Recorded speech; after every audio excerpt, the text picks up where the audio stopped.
Hello, I'm Jaren, and in this video I'm going to show you how I put together my tune Pacific.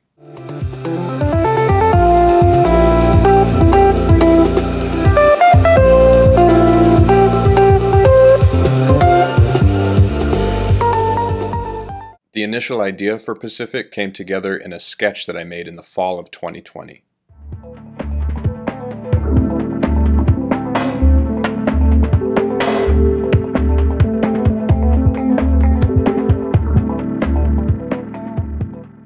I then developed this sketch into the full song, which is made up of 5 sections. It begins with the melody.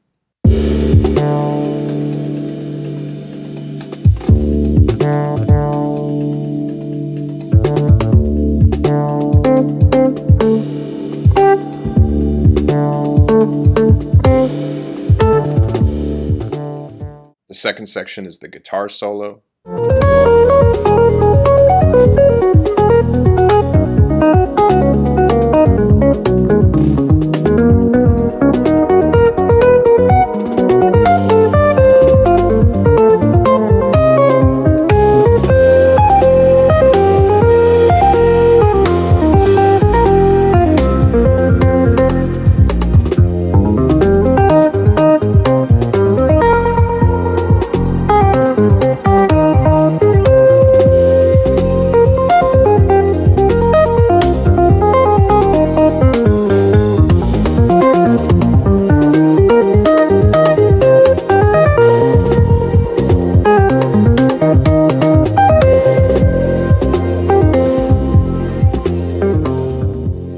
The third section features a bass solo.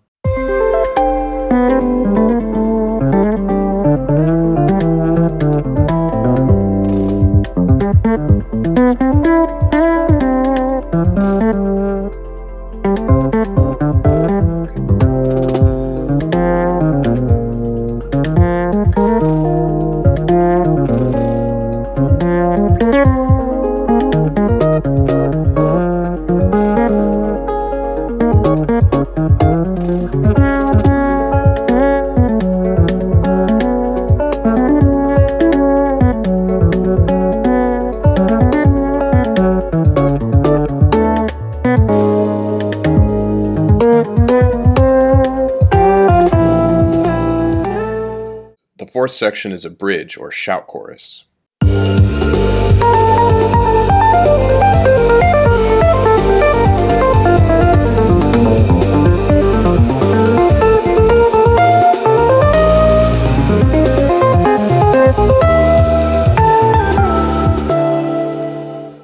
The fifth and final section is a repetition of the melody.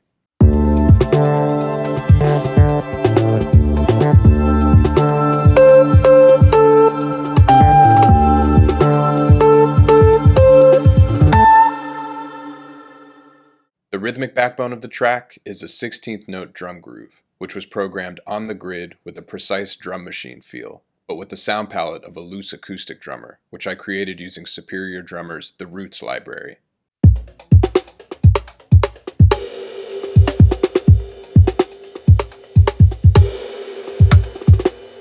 I used the ride and crash cymbals to accent the notes of the melody, which are played by the guitar.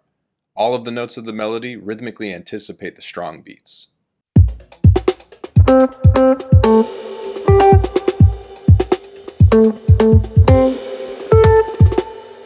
The bass line emphasizes the strong beats in order to ground the section and offset the syncopated melody that the guitar is playing.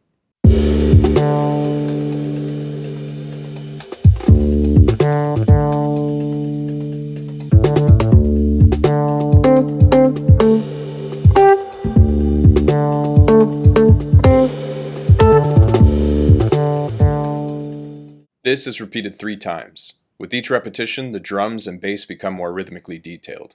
The third time, there's a significant variation in the melody and chord progression.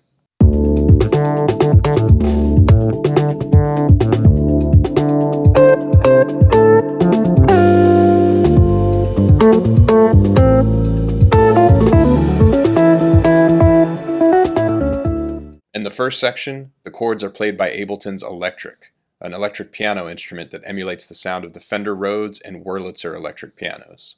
This sound is sidechained to the kick drum, which creates the pumping quality.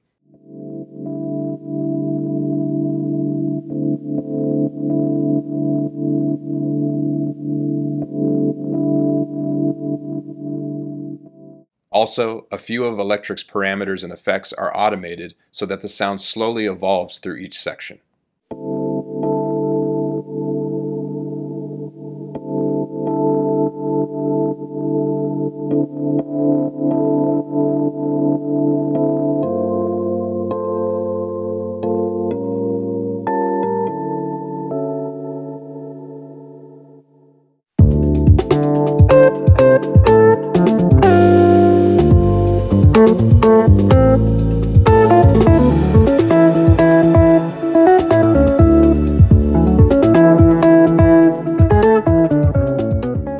As the guitar solo develops, the drums slowly gain energy. In this song, the drums are generally rhythmically busy, playing with a drum and bass style. When programming the drum patterns, I use the beginnings and ends of the guitar solo phrases as the notes to accent with either the kick or the snare. I filled in the gaps with hi-hats and ghost note snares.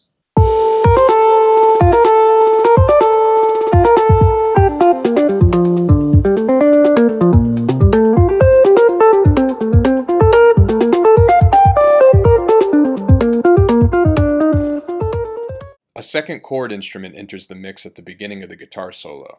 This sound is a pad created with Ableton's Wavetable synthesizer. This pad sound contrasts the electric piano by emphasizing the higher frequencies. Together they create a full spectrum bed of harmony that the guitar and bass can play within.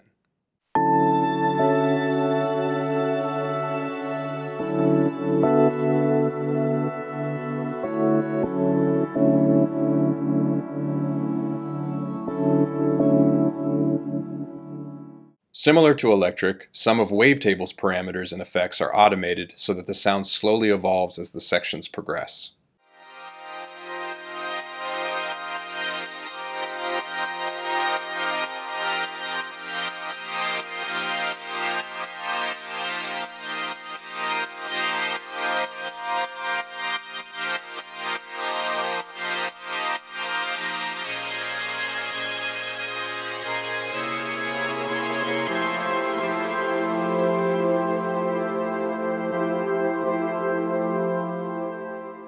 The guitar tone chain is simple.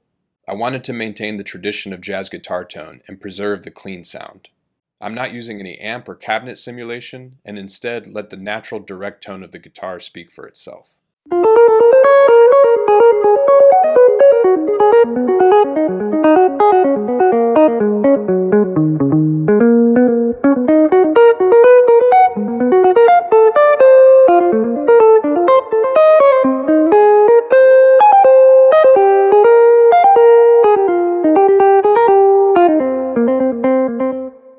Although I am maintaining the clean sound of the guitar, I am able to expand the sound of the solo by adding an additional track.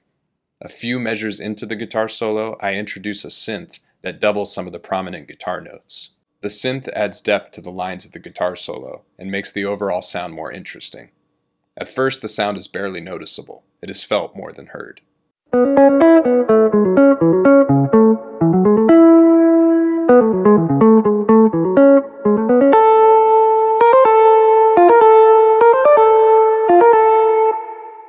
As the guitar solo progresses, the synth settings are made more intense and the effect becomes more apparent.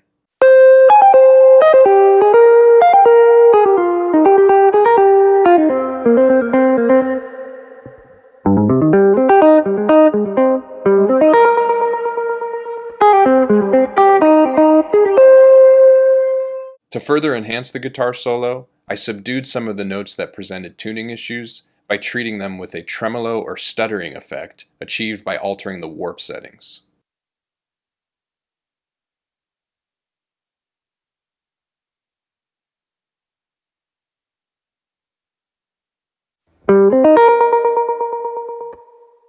I took this idea one step further by copying those notes to another track and applying effects and automation.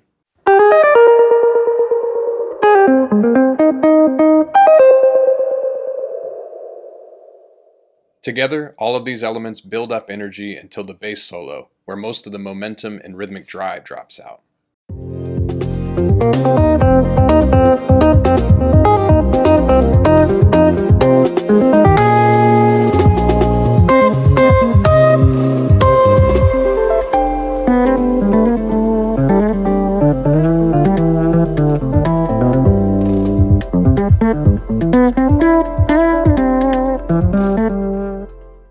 During the bass solo, all of the drum parts are played with lower velocities, and there is a break from the 16th note hi-hat pattern.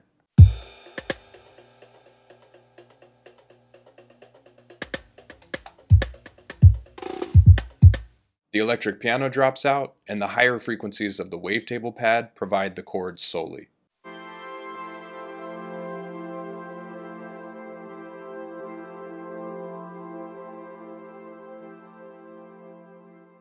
In place of the electric piano, the guitar accompanies with chords that follow the rhythm of the bass solo.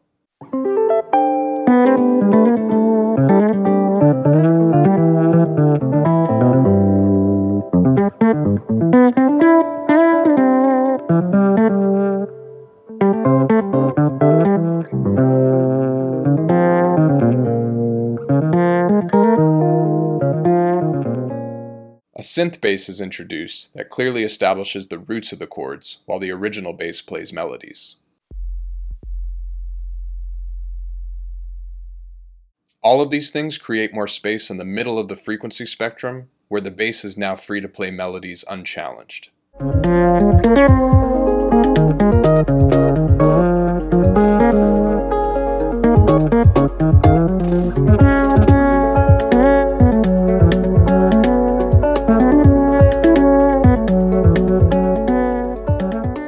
The bass solo reaches a high point, and all the other instruments return for the bridge, where the song will now reach its most energetic point.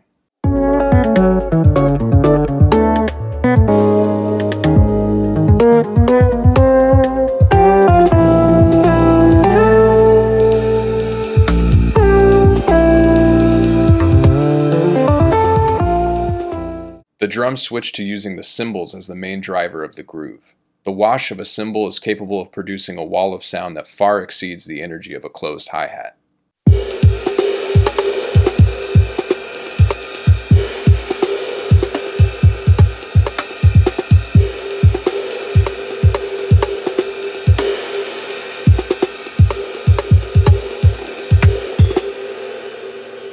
The electric piano returns, playing the chords along with the wavetable pad.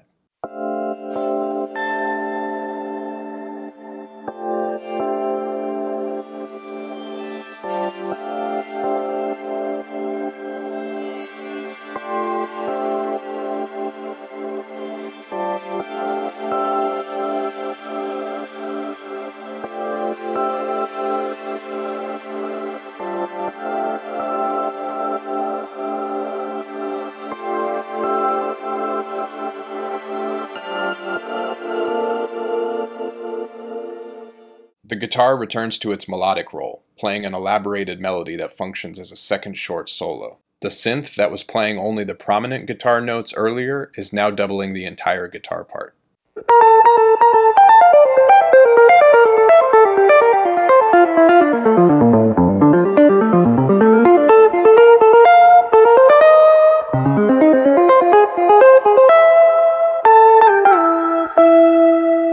Similarly, the synth bass that was playing the roots of the chords during the bass solo is now doubling the melodic moments of the bass line.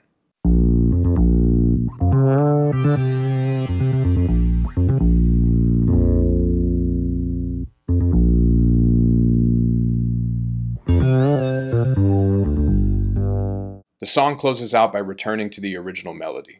Rather than ramping up into the guitar solo as they were in the beginning, all of the elements are now simmering and preparing for landing.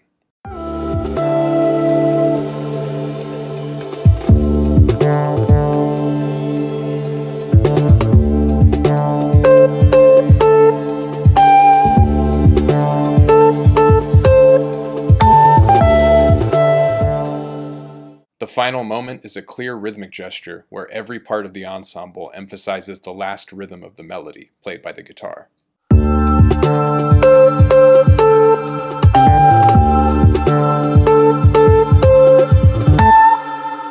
Once I had finished the majority of the song, it occurred to me that it might be a nice touch to start the song with a bit of the original sketch as an intro.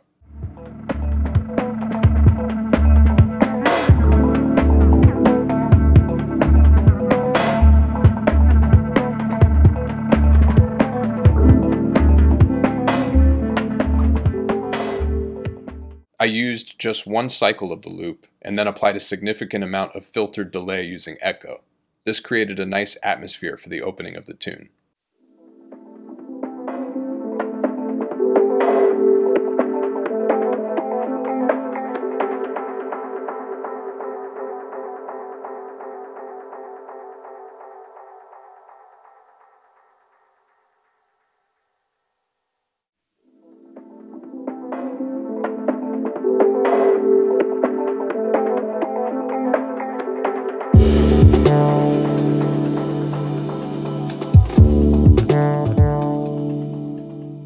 If you'd like to listen to the whole song without interruption, you can find the link in the description of this video.